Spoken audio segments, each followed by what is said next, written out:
So it's nearly time to upgrade your phone, and you're wondering where the best place is to spend your money. After all, you've got to live with this thing for a couple of years, so you don't want to buy a dud.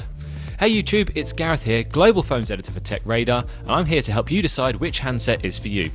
Luckily, we spend days putting together our top lists of phones, running through reams of tests to work out which is the best in every category. So here's the best 10 phones you should be thinking about buying right now.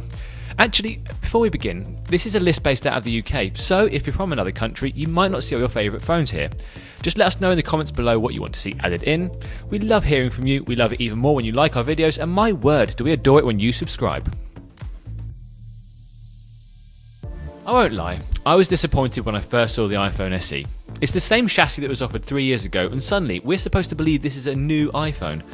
But like the plot to every rom-com, you find it's what's inside that counts, and the SE has all the power of its newer 6S brothers, but in a more palm and wallet-friendly form factor. Want an iPhone but hate how big they've become? Then this is for you. The smaller powerhouse range continues apace, and this is Sony's effort at a small yet great phone that doesn't cost as much. The 720p screen aside, there's very little different here from the larger, normal Z5, meaning you've got a fast camera, speedy innards and a high quality LCD screen technology. It's got all the Sony bits inside but fits better in your hand. And it's finally coming with Marshmallow, so this is a less expensive phone for those that want something a bit more usable with one hand, plus a raft of premium features. Oh, and it's waterproof too. This is a divisive phone indeed. To some, it's the epitome of perfection. To others, an oversized phablet with little in the way of customization in the interface. But both those things are what makes this phone so great. It's a little on the expensive side, and you could argue it lacks any standout features, but that misses the point. It's got a great build quality, a decent camera, and it slips along under the finger without any issues. Like the Sony, it's one of the older phones in the list, so make sure you get it for a decent price. A great phone if you're a fan of simplicity and power, and you want to be first in line for Google's updates. There's a reason Apple's made a phablet. Well, a couple actually. The Plus is the place it's put its highest res screen on an iPhone, 1080p here, and improved the camera over the smaller variant. Despite this, the 6S Plus has the best battery life of any phone, which is largely down to Apple whacking a larger power pack in there behind the 5.5-inch innovative 3D touchscreen. If you know iPhones, then you'll know already what's on offer here.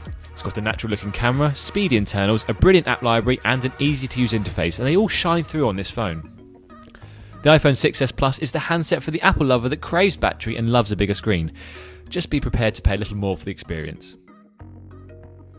Side by side in this list, the iPhone 6S pairing is a pretty formidable duo.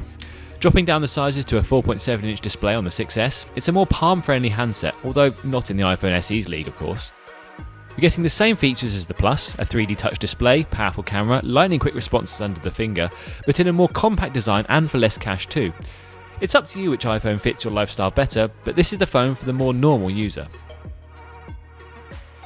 Look, I almost feel bad having to tell you this phone is so far down the list, simply because it's packed with innovation. It's just that we have so many good phones around at the moment. The main draw for the G5 is the clever modular design. Take the bottom of the phone off, pull out the battery, and you'll be able to supercharge the camera or audio, with more modules to come in the future. There's a clever dual camera on the back for improved wide-angle picture taking too, a top-of-the-range Snapdragon processor, and a good performance on battery life. If you're a fan of the alternative way that LG does things, a brand that offers high spec with an innovative twist, and often for less money, then the G5 is a strong choice. A lot of people will wonder why this phone is so high up in the list, given it's not even available properly worldwide.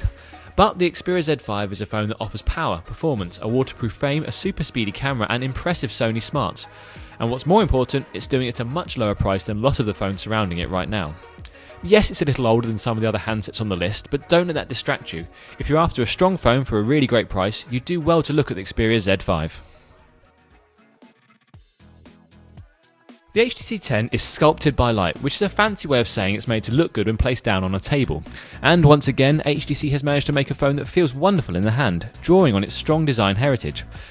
The camera has been much improved, and if you're willing to shoot in the Pro mode for most of your snaps, then you'll get some stunning pictures. And the audio quality from the headphones really has to be heard to be believed.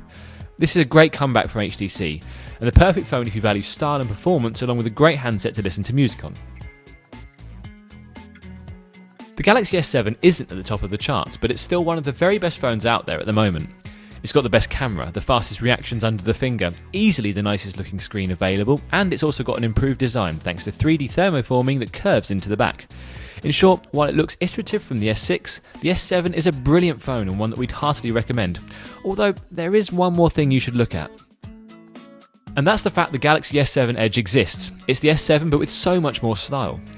The curved edges are both beautiful to look at and functional, with some clever shortcuts to swipe away.